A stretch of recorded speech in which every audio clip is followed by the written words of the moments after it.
Hello everyone, good day. Welcome to Contemporary Philippine Arts from the Regions with our topic Contemporary Artists Who Use Indigenous Materials under modules 9 and 10. I am Jonal Dilumin, licensed professional teacher, your teacher for this subject. So I hope you're doing great. I hope you're doing fine despite all the things that's happening in our surrounding. I hope that you still have that positive minds. I hope that you still have that fire for education to continue because we are here to help you. Okay? So let's continue. We have reached learning module 9 and 10 with our topic contemporary artists who used indigenous materials. Along with it are the standards or the goals that we must achieve, that you as a student should achieve. Together with that, with content standard, performance standard, value standard, and the most essential learning competencies. So those are the things that you must achieve at the end of the lesson. It is hoped that by the end of this unit, you will be inspired to find your own way to express yourself through art and will be proud of our rich Filipino culture. So, in contemporary times, more and more artists are trying to find new and innovative ways to express themselves. Many contemporary Filipino artists turn to their cultural heritage and indigenous materials for inspiration. The results are often exciting and surprising. These artworks are certainly avant-garde yet rooted in Filipino culture. We mean by avant-garde is that new and innovative, okay? So the following lesson tackle the different contemporary artists from the different areas of the Philippines and their body of work that is inspired by their heritage. The first lesson that we're going to deal with is the selection of artists from Luzon, Visayas, and Mindanao who are praised not only for their talents but also the innovative ways to use indigenous materials to create artworks that are uniquely Filipino. And that is something for us to be proud of. Artists can be inspired by many factors. Their work is dictated by the combination of these elements that most of the time, even if the subject is the same, the output varies from one another. So one of the strongest factors that influence the work of artists is their environment. The way they were raised and the experiences they had with the society they grew up with would be a rich source of subject and inspirations they could draw their work from. For example, an artist who lives in for example in a forest would utilize a wood craft. Okay, so it's about the environment and the experiences that he or she had. So there are some artists who do not only use their environment as inspiration but also their culture and heritage. These artists used familiar materials and media and connected them in their country. Their works result in art that are both a representation of them and of their country. So these are the three factors that can affect the artwork of a certain visual artist here in the Philippines. So let's start our lesson. Let's start our discussion with the Luzon visual artists. Who are the people behind those beautiful beautiful artworks of Luzon. Philippines is very rich when it comes to visual artists. We have so much talent in this one. Number 1, we have Rodel Tapaya. He was born from Bulacan. He is a multi-awarded Filipino artist, winning art contests here and abroad. He got his break when he won the top prize in the Nokia Art Award, dominating other artists from the Asia Pacific region. He was given the opportunity to study and train in New York and Finland, and eventually graduated at the University of the Philippines College of Fine Arts. So, though Tapaya's medium is traditional, his paintings are not. He innovatively uses subjects inspired by the culture and history of the Philippines. He also uses folk subjects and myths from Filipino folktales such as Manananggal, Tikbalangs, and Bernardo Carpio to add symbolic meaning and relevance to his viewers. See how creative Rodel Tapaya is. He uses our folklores. He uses our stories. The story of Filipinos, the faces of Filipinos. So our example for that is that this one I've studied already the installation art. So Rodel exhibited the modern manananggals. As you can see in the picture, manananggals is carrying a luggage. Okay. So I think if you're going to interpret this, they're making use of their advantage. Okay, Manananggal is very famous here in the Philippines as a folklore, as a folk story to scare the children at night not to go outside. But look how imaginative Rodel Tapaya is. On the right side of the screen, we have the cane of Kabunian, numbered but cannot be counted.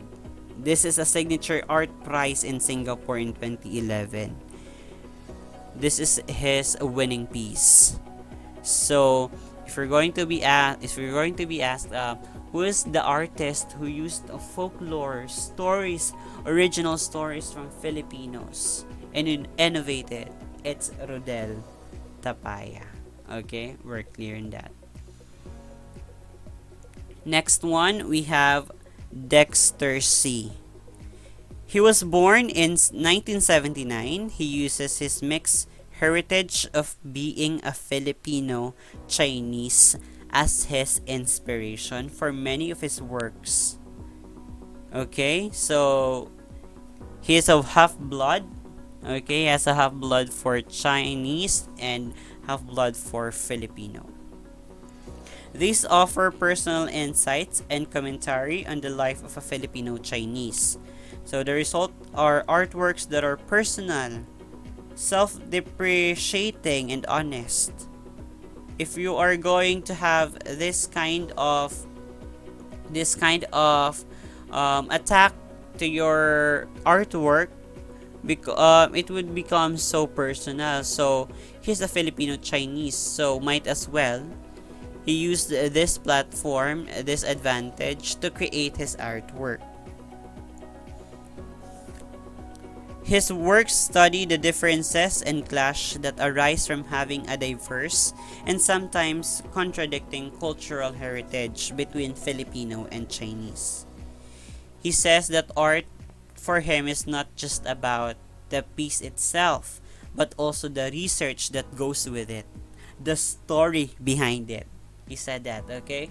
He values the story behind that artwork, okay? Since Filipino Chinese heritage comes naturally for him as he has long identified himself with his roots and history.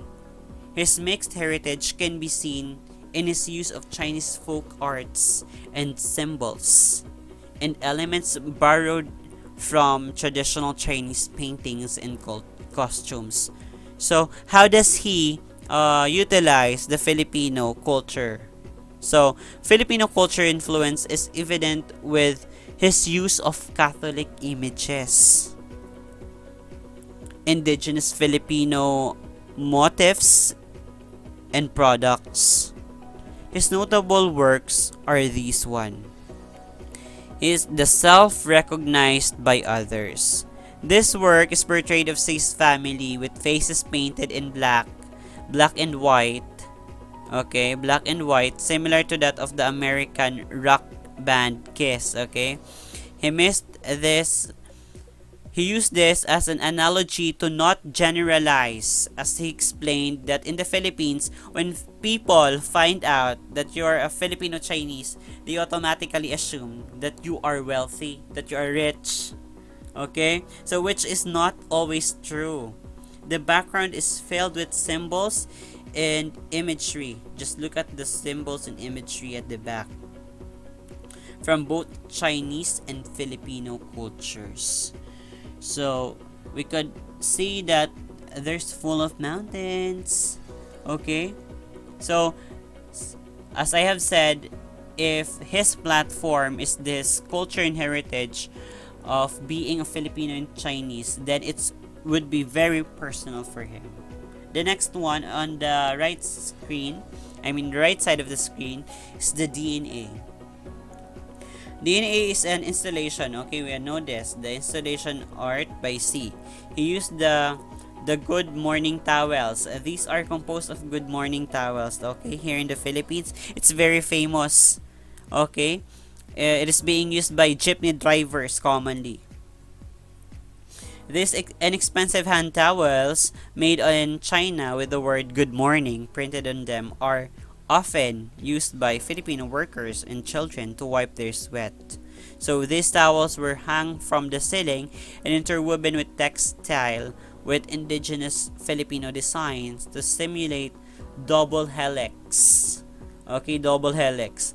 Double helix, that is a DNA. Okay, so this installation was amusing analogy of his Filipino Chinese lineage. So he is very personal. He is very imaginative when it comes to Filipino and Chinese. So since it's a double helix, the first helix would be Filipino blood and then the next helix is a Chinese blood. So that's the story of his installation artwork, which is DNA. Okay? So next we move on with, I've flipped the page already. It's Ace Ong, the very famous Ace Ong. At first, I thought she is a man because of his name, or because of her name, but she is a girl. Okay, she is a girl. Ace Ong is known for her colorful and organic forms made of threads. She grew up in Antipolo City as there were no ethnic groups in her community. She always felt that she was constantly looking for her identity as she grew up. That is until she volunteered as a teacher in Kibangay, Lampahan, Bukidnon for a year in 1999 for Association of Missionaries for the Assumption. So most of her students belong to the Talanding group and immersed herself in their culture and tradition. So because of that immersion, she really immersed herself with the culture of Bukidnon. So during her stay, she developed her style and art. She just need some place. She just need a place for it to be discovered, her talent. Okay? She does not use patterns when she creates her works, and is one of the reasons why each and every piece she makes is unique and original. So she doesn't have that pattern, that stagnant pattern. Okay, she's very flexible with her work. Okay, if what he thinks that that would suit her mood, then he'll go for it. She'll go for it. Okay. She also says that her emotions are often expressed in her artworks. like most of us, right? Making each one very personal. Art for her is a way of life. She also loves to make artworks that can use such as dresses, jewelries, bags, jackets, and blankets. So something useful and pleasant to see. So these are some of the examples of the artwork of Azong. So most commonly, she assembles installation art or for just fine art. So that's it. We're done with Luzon's visual artists.